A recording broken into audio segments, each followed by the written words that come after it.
صبر اور بردباری یہ ایک عبادت ہے جسے اسلام میں صبر کے نام سے جانا جاتا ہے کہ اللہ اسے چن لیتا ہے جس سے وہ گزرنا چاہتا ہے کیونکہ اس کا تحفہ اور اجر تقریباً تمام دیگر حالات و حالات سے بڑھ کر ہے جو آپ کو انعام حاصل کر سکتے ہیں.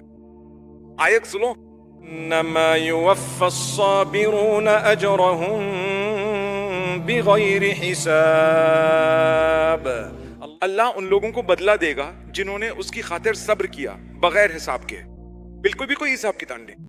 اگر اللہ آپ سے کہہ رہا ہے کہ آپ کے لیے کوئی حساب نہیں ہے کیونکہ آپ نے جدوجہد کی، کیونکہ آپ بیماری سے گزرے، کیونکہ آپ مشکل حالات میں تھے، کیونکہ آپ گزارا کرنے کے لیے کوشش کر رہے تھے، کیونکہ آپ کے پاس کچھ تھا، کیونکہ آپ نے ہر دن مسلسل کوشش کی.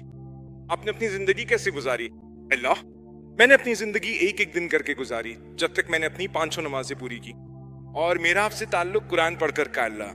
میں نے کچھ اذکار کیے، میں نے استغفار کیا، میں خوش تھا اور اگلے دن کا انتظار کرتا تھا صرف آپ کی عبادت کے لیے. یہی صبر ہے، یہی صبر ہے.